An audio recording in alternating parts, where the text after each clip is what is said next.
Thanks for joining us. You're watching Welcome Home, and I'm Rachel Holder with Compass Real Estate. And right now, I'm joined here in the studio by Jamie Pilote. You're the owner of Timber Home Inspection and have taken great care of a lot of my clients lately. So thank you for that. Absolutely.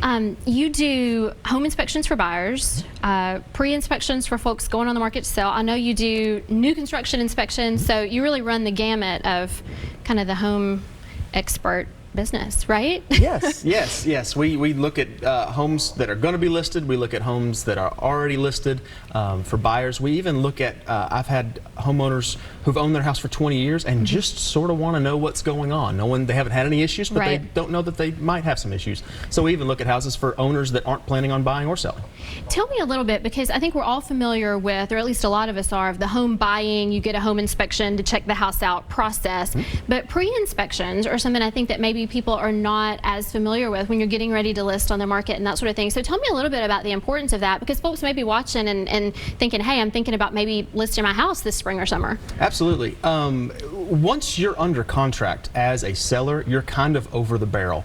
Everything is 30 days or 45 days out. And so if there's a major problem with the house, it needs a new roof, there's a leaky subfloor under the master bathroom shower, something like that, you're probably going to have to put a pretty big concession in there that may cost a lot more than the repair would on the front end. So if we can go in and inspect a house before you even list, that subfloor under your master bathroom may be a $500 fix, which isn't necessarily cheap, but it's a lot cheaper than the $5,000 concession that the buyers are going to ask for on the back end. Truly, perception is everything, right? Absolutely. Well, we talked about that folks have had a lot of extra time on their hands now during quarantine. So you've been doing something that I love on your social media called Timber Tips, and you've been giving quick tips of things that people can do now, whether it's just for regular spring maintenance on their home or whether they are thinking about selling at some point in the future. So you gave me a list of 11 of those. I don't know if we're going to get through all those, but everybody can find those on my website. I'm sure you might have them on yours too. But let's start with a few of the simple things that you talked about. You talked about things like changing out your air filters, smoke detectors, checking your toilet seats. Talk about those. Sure. So air filters are a big one. It can really help the life of your HVAC unit. You know, if everyone knows right now cold and flu season, or allergy season, and when it's hard to breathe through your nose because things are going on, that's the same thing your HVAC unit's going through if it's got a dirty filter. Air filters are very cheap. In fact, we actually recommend using a less expensive filter and changing it more often than a much more expensive filter. Now, if you've got allergy issues, you need to do whatever you need to do, but a cheaper filter and changing it more often can really help out with that. A thing that most people don't know is that smoke detectors expire. They have an expiration date, and it's 10 years. Most of us live in houses that are older than 10 years old. And so if your smoke detectors and or carbon monoxide detectors are over 10 years old, they need to be replaced as well. So those are some really good tips of things you can do around the house. So it's not just changing out your air filters or just changing out the batteries in your smoke detectors, but you may actually need to change the smoke detectors themselves. Now, air filters and smoke detectors, I get. The toilet seat thing, I read that on your list and I was like, I've never done that.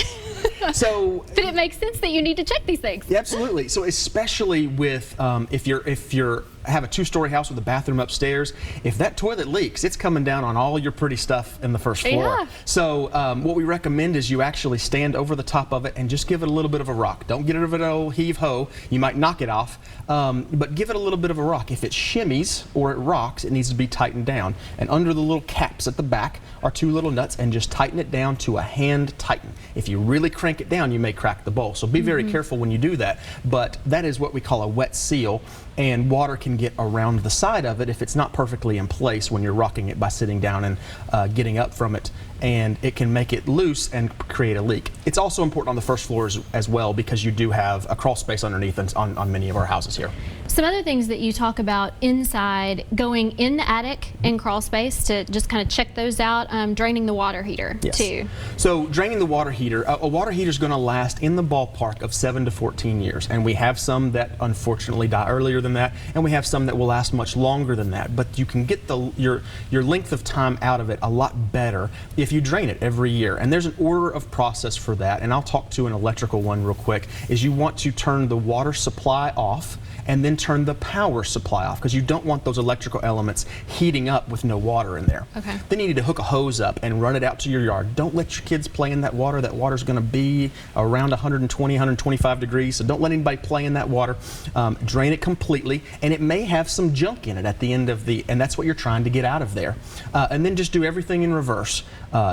Turn the valve back closed, let it fill back up with water, and turn on the electrical after it's completely full. Also, don't start this process if you're going to need to take a shower right after it and get on to church or wherever you're needing to go, because you're not going to have any hot water for a couple hours. Such good advice. You may have heard that a time or two, right? Maybe so. We're running out of time, but you did mention some things about outside, know where your shutoffs are, gutters, HVAC, things like that. So people can read all about that on the website. I'm going to post your list of 11. Great. They can also contact you. So tell me real quick, where can people find you? Sure. The easiest way to get to my website, timberhomeinspection.com.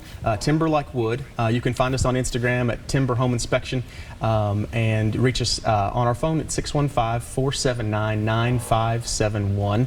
And we're Timber Home Inspection, and we cover the greater Nashville area. Thank you so much for being here today. Well, again, for a complete detailed list of those timber tips, visit my website at rachelholderhomes.com. Well, up next, we've got another treat for you. I've got a nationally recognized home organizer who's ready to help us take on even the toughest organization projects. Stay tuned.